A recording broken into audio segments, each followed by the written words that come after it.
11월 24일 오늘의 말씀은 역대하 19장 4절에서 11절입니다.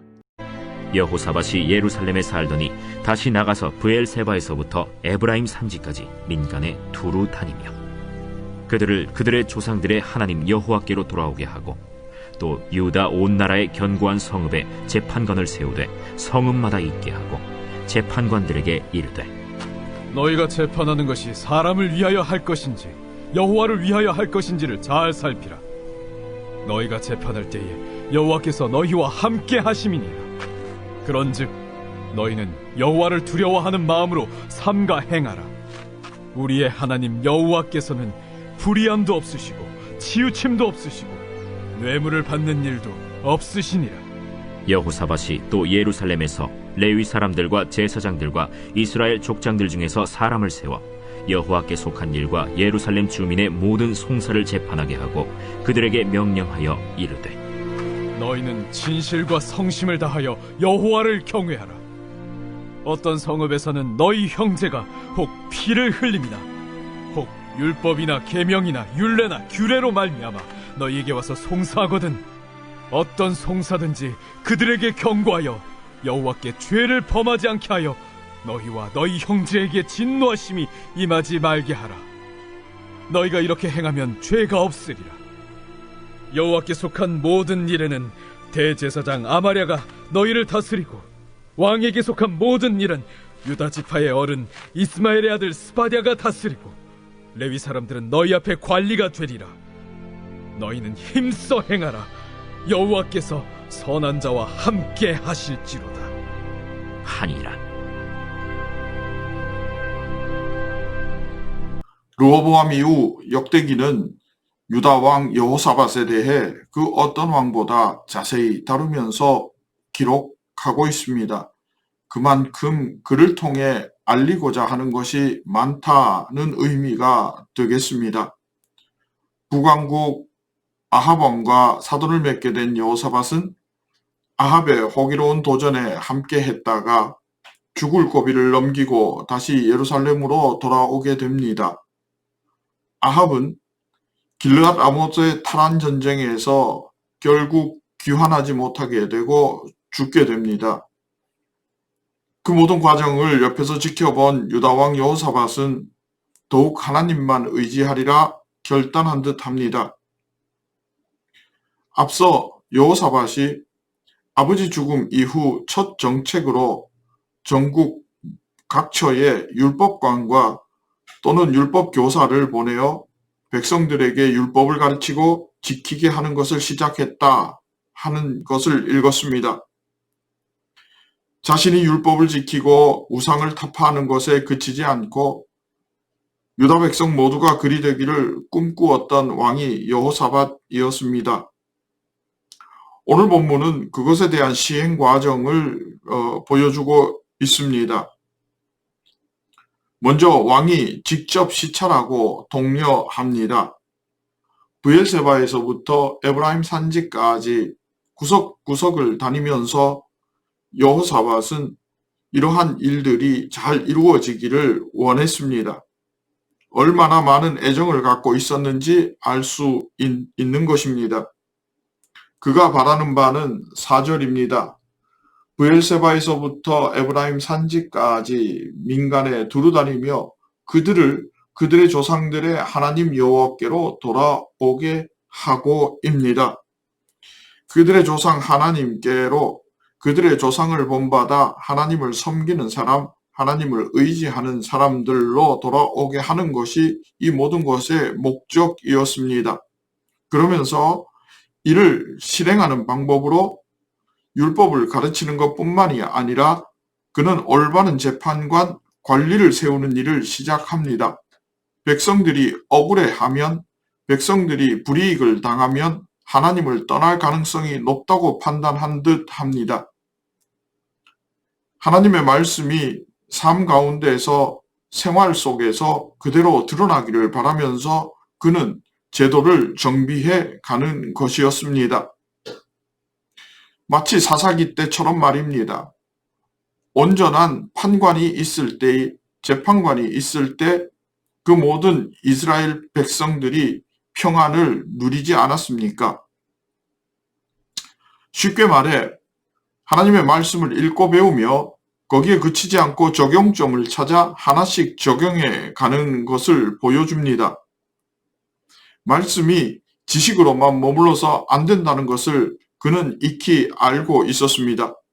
그러면서 그러한 재판관들에게 지침을 내리는 것 중에 오늘 본문 6절 말씀이 눈에 밟힙니다. 사람을 위하여 할 것인지 여호와를 위하여 할 것인지를 잘 살피라. 너희가 재판할 때에 여호와께서 너희와 함께 하심이라 하는 것입니다. 사람을 위하여 할 것인지 하나님을 위하여 할 것인지입니다. 이것만 잊어버리지 않아도 우리는 굉장한 영적 수준의 삶을 이어갈 수 있을 겁니다. 이 질문은 여호사밧 당시의 재판관들에게만 적용되는 질문은 아닙니다. 우리가 가져야 할 질문이고 구체적인 삶의 상황 속에서 정황 속에서 우리는 이 질문에 대답을 하며 살아가야 하는 것입니다. 모쪼록 내 삶에 내 평생에 이 질문 앞에 서서 올바른 대답을 할 수 있기를 소망합니다. 사람을 위하여 할 것인지 하나님을 위하여 할 것인지 쉬울 것 같지만 그러지 않습니다. 여러분, 사람을 위하여 할 것인지 하나님을 위하여 할 것인지 우리의 대답은 정답은 하나님을 위하여 할 것이다 입니다. 뒤집어 말하면 사람을 위하여 하지 않겠다는 것인데 그럴 때에 여러분 외로울 수 있습니다. 또 마음 아플 때도 있을 겁니다. 우리가 잠깐만 상상해 보겠습니다. 여러분 그 당시에 마을이 크면 얼마나 크겠습니까? 마을 구성원들 이리저리 아름아름 다 알았을 겁니다. 그런데 아는 처지에 사람을 위하지 말라니 여러분 모르는 사람도 그 딱한 사정을 듣다 보면 연민이 생기는 것이 사람인데 아는 사람이면 게다가 그게 친척이나 식구라면 과연 사람을 위하지 않고 하나님을 위하는 그 결단을 빨리빨리 정확하게 그렇게 신속하게 할 수 있을까? 나 하나 결단해서 그것이 이루어지는 것이라면 모르겠는데 다른 이와 연결되어 있다면 과연 그렇게 내가 편하게 결정할 수 있을까? 그래서 기도하며 하나님의 길을 물어야 하는 것입니다. 하나님이 제시하는 길을 가야 우리가 서로 하나님의 선을 이룰 수 있기 때문입니다. 합력하여 선을 이루시는 하나님을 만날 수 있기 때문입니다. 뿐만 아니라 하나님의 말씀을 읽고 하나님의 말씀을 아는 일에 우리가 소홀히 해서도 안 됩니다. 하나님의 마음이 어디를 향하는지 하나님의 마음을 적은 책을 읽어야 합니다.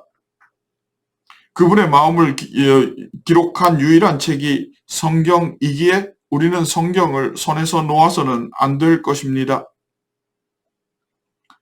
말씀이 머리에 지식으로 머무는 것이 아니라 삶의 기준이 되어 드러나야 하고 행동의 동력이 되어야 한다는 것을 여호사밧은 분명히 깨달았고 이를 이루기로 행동했던 것입니다.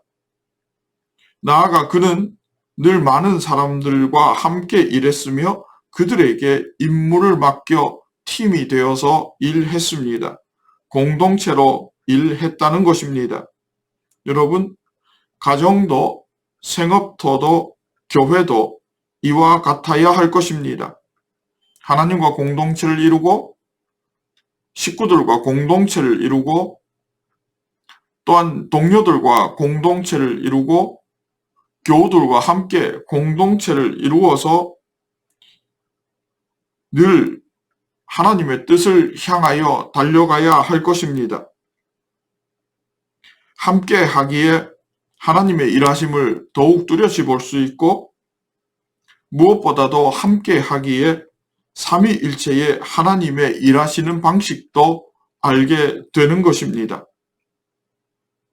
자녀와 함께, 배우자와 함께, 교우와 함께, 동료와 함께 할 수 있는 마음에 평안이 있는 그리스도인, 마음에 여유가 있고 넉넉함이 있는 그리스도인, 믿음의 체험이 있는 그리스도인이 되어서 하나님의 선하시고 온전하신 뜻을 이루는 성빈의 권속 될 수 있기를 진심으로 축복합니다. 기도하겠습니다. 하나님 아버지, 말씀이 내 삶 속에서 나를 움직이는 동력이 되고 판단의 기준 되기를 원합니다. 하나님 앞에 기도하며 지혜를 얻고 그 지혜의 말씀대로 주시는 지혜로 하나님 이 땅에서 승리하며 살아가기를 원합니다. 나아가 사람을 존중하고 하나님을 위해 일하며 사명 감당하는 중에 함께하며 하나님의 놀라운 은혜를 경험하고 하나님의 일하심을 보는 주의 백성 되게 하옵소서. 예수님의 이름으로 기도합니다. 아멘.